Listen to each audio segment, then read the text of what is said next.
Assalamualaikum warahmatullahi wabarakatuh. Selamat pagi anak-anak ibu.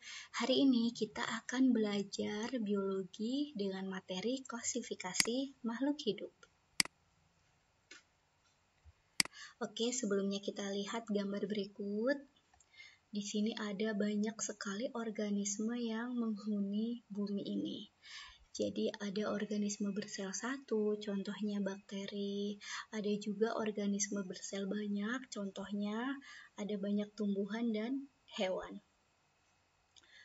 Dengan banyaknya organisme yang ada di dunia ini mungkin akan membuat kita bingung dan sulit untuk mengenali satu demi satu, bahkan sulit untuk mempelajarinya. Oleh karena itu, butuh pengelompokan dari organisme tersebut berdasarkan ciri-cirinya agar kita bisa lebih mudah mengenalnya. Oke, di sini materi kita adalah klasifikasi makhluk hidup, yaitu pengelompokan makhluk hidup berdasarkan ciri-ciri tertentu yang dimilikinya. Cabang ilmu biologi yang mempelajari klasifikasi makhluk hidup disebut dengan taksonomi. Tujuan dari klasifikasi itu sendiri yaitu menyederhanakan objek studi yang sangat beraneka ragam sehingga kita bisa lebih mudah dalam mempelajari. Manfaat klasifikasi yang pertama adalah untuk mengetahui hubungan kekerabatan antar organisme, untuk penelitian lebih lanjut sehingga makhluk hidup yang telah dikenal dapat lebih dimanfaatkan. Untuk dipelajari agar dapat melestarikan keanekaragaman hayati di masa yang akan datang. Dasar-dasar klasifikasi dibagi menjadi 3 sistem. Yang pertama adalah sistem alamiah, yaitu klasifikasi untuk membentuk takson yang bersifat alamiah atau sesuai kehendak alam. Di sini dasar yang digunakan adalah persamaan sifat, terutama sifat morfologi atau bentuk luar tubuh organisme tersebut. Tokohnya itu Aristoteles yang mengelompokkan organisme menjadi 2 kingdom, yaitu hewan dan tumbuhan. Selanjutnya, tumbuhan dikelompokkan berdasarkan ukuran dan strukturnya. Ada tumbuhan yang berbentuk pohon, yang berbentuk perdu, dan yang berbentuk semak. Yang kedua adalah sistem artifisial atau buatan, yaitu klasifikasi untuk tujuan praktis, misalnya berdasarkan kegunaannya. Di sini ibu mencontohkan tumbuhan. Ada tanaman obat, ada tanaman makanan pokok, tanaman sayuran, buah-buahan.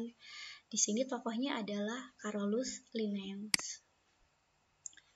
Yang ketiga adalah sistem filogenetik, didasarkan pada jauh dekatnya hubungan kekerabatan antar organisme, yaitu dengan melihat kesamaan ciri morfologi, struktur anatomi, fisiologi, dan etologi. Misalnya, pengelompokan hewan menjadi kelompok ikan, reptil, amfibi, unggas, dan mamalia. Tokohnya adalah Charles Darwin. Oke, kita lanjut ya.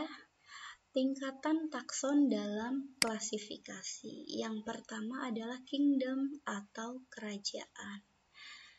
Ini merupakan tingkatan takson tertinggi dengan anggota takson yang terbesar. Organisme di bumi itu dikelompokkan menjadi ada kingdom Animalia, Plantae, Fungi, Monera, dan Protista. Tingkatan takson yang kedua adalah filum atau divisio. Filum itu untuk takson hewan, sedangkan divisio itu untuk takson tumbuhan. Nah, di sini kingdom Animalia dibagi lagi menjadi beberapa filum. Contohnya, filum Chordata, Echinodermata, dan Platyhelminthes. Sedangkan untuk kingdom Plantae itu dibagi menjadi 3 divisi, ada Bryophyta atau tumbuhan lumut, Pteridophyta tumbuhan paku, dan Spermatophyta tumbuhan berbiji. Oke, selanjutnya adalah klasis atau kelas. Jadi anggota takson pada setiap filum atau divisi tadi itu dikelompokkan lagi berdasarkan persamaan ciri tertentu. Contohnya, divisi Angiospermae itu dibagi lagi menjadi 2 kelas, ada kelas Monocotyledon dan kelas Dicotyledon. Oke, yang keempat adalah ordo atau bangsa. Anggota takson pada setiap kelas akan dikelompokkan lagi berdasarkan persamaan ciri yang lebih khusus lagi. Nah, di sini untuk tumbuhan biasanya nama ordonya berakhiran ales. Contohnya di sini ada ordo Solanales, kemudian ordo Malvales, Rosales, dan Asterales. Tingkatan takson selanjutnya adalah famili atau suku. Di sini juga nantinya dikelompokkan lagi berdasarkan persamaan ciri tertentu. Nah, untuk tumbuhan ini nama familinya biasanya berakhiran ace. Contoh, famili Solanaceae, Malvaceae, Rosaceae, dan Poaceae. Lanjut, untuk nomor 6 yaitu genus atau marga. Ini juga anggota takson pada setiap familinya dikelompokkan lagi berdasarkan persamaan ciri yang lebih khusus lagi. Contohnya, famili Poaceae tadi terdiri atas ada genus Zea, Oryza, dan Saccharum. Selanjutnya adalah takson spesies atau jenis. Ini adalah tingkatan takson yang paling dasar atau terendah. Jadi di sini anggota takson spesies memiliki paling banyak persamaan cirinya.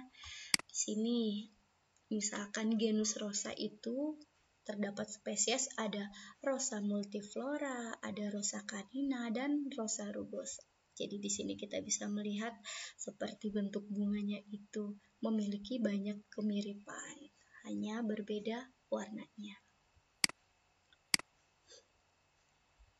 Dan ini adalah bagan tingkatan takson. Jadi yang paling atas itu adalah ini ada kingdom, kemudian ke bawahnya lagi ada phylum atau divisi, kelas, ordo, famili, genus, dan spesies. Jadi semakin ke bawah itu persamaan cirinya semakin banyak. Artinya semakin mendekati spesies itu persamaan cirinya akan semakin besar.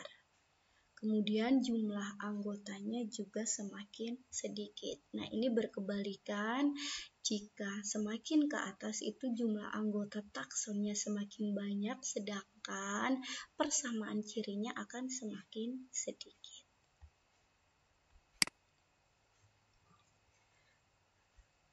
Ya, lanjut.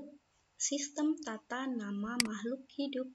Di sini ada bapak klasifikasi namanya Carolus Linnaeus, yaitu pencetus sistem tata nama ganda atau sering disebut dengan istilah binomial nomenklatur, yaitu memberikan nama spesies menggunakan 2 kata. Nah, bagaimana kaidah sistem tata nama ganda tersebut? Yang pertama, yaitu menggunakan bahasa Latin atau bahasa lain yang dilatinkan. Yang kedua, terdiri atas 2 kata. Kata pertama itu adalah nama genus, kata kedua adalah nama spesies.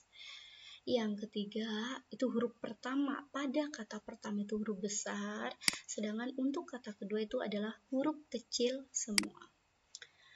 Nama ilmiah dalam penulisannya itu harus dibedakan dari teks lainnya, misalkan bisa dicetak miring atau di garis bawah.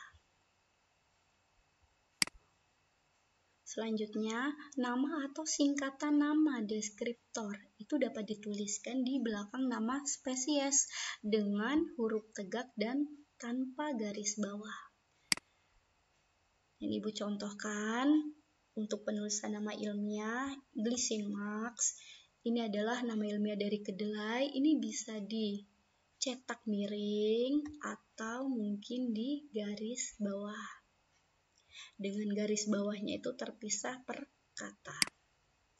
Nah, ini contoh selanjutnya adalah glisin max mer. Jadi mer di sini adalah nama deskriptornya. Jadi dicetak tegak atau tanpa garis bawah. Selanjutnya ada Vicia faba L. Ini dalam cetak miring, atau Vicia faba L ini dalam cetak garis bawah. Nah, L itu sendiri merupakan singkatan dari Linnaeus. Di sini Ibu contohkan ada beberapa nama ilmiah dari hewan dan tumbuhan. Jadi di sini kita bisa lihat antara harimau dan kucing itu dari kingdom, filum, subfilum, kelas, ordo sampai famili itu adalah sama.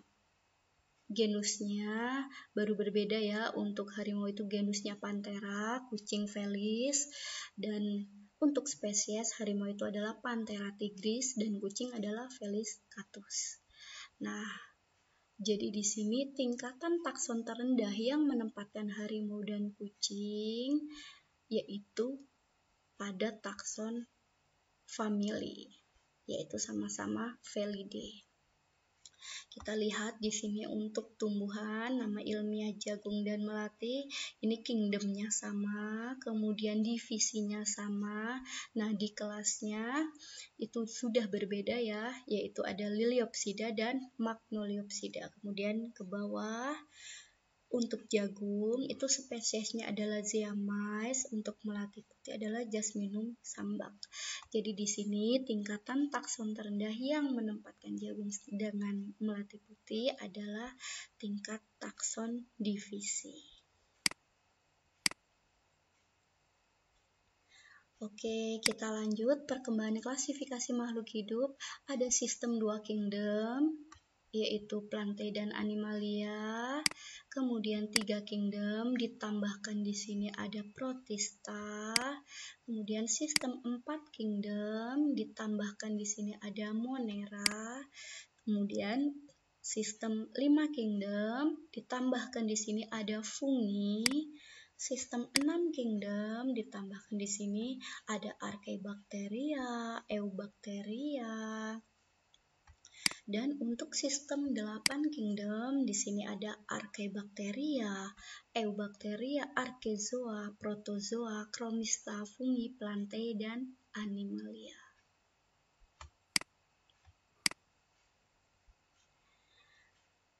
Oke, sekarang kita lanjut ke kunci determinasi. Apa sih? Yaitu petunjuk praktis untuk mengidentifikasi dan mengklasifikasikan suatu organisme ke dalam suatu tingkatan takson tertentu.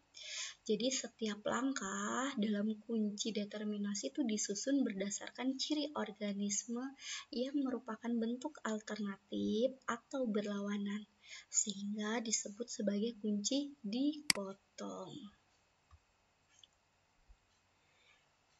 Ini Ibu contohkan identifikasi spesies dengan kunci determinasi sederhana. Ini ada beberapa poin, jadi di situ dalam setiap nomornya itu dituliskan ABAB. Nah, kita lihat di sini satu persatu.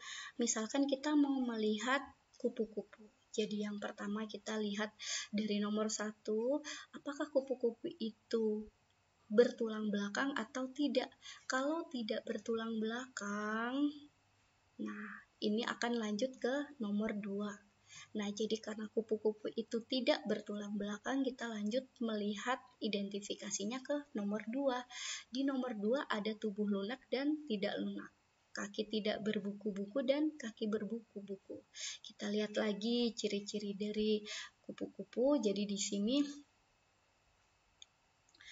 kita melihat bahwa tubuhnya tidak lunak dan kaki berbuku-buku. Jadi di sini kita lanjut ke poin 4.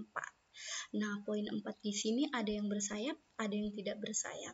Ternyata organisme ini adalah bersayap. Jadi kita lanjut ke nomor 5. Nomor 5 ada yang bersayap sisik, ada yang bersayap lurus. Dan ternyata kupu-kupu di sini dia memiliki sayap yang bersisi. Nah, jadi kupu-kupu tersebut berarti masuk ke dalam kelompok Lepidoptera. Jadi seperti itu cara untuk identifikasi spesies dengan kunci determinasi sederhana. Di sini ada udang, cumi-cumi, ikan belalang.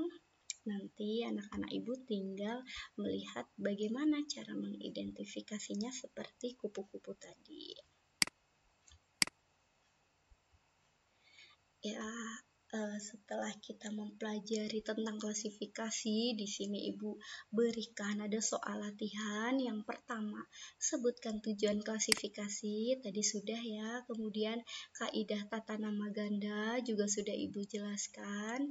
Yang ketiga adalah berdasarkan kunci determinasi di bawah ini, sebutkan persamaan dan perbedaan dari hewan Lepidoptera dan Orthoptera.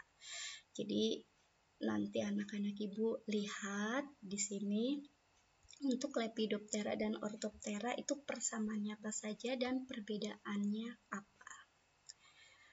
Oke, itu tadi materi dari ibu. Semoga kalian tetap semangat belajar biologinya.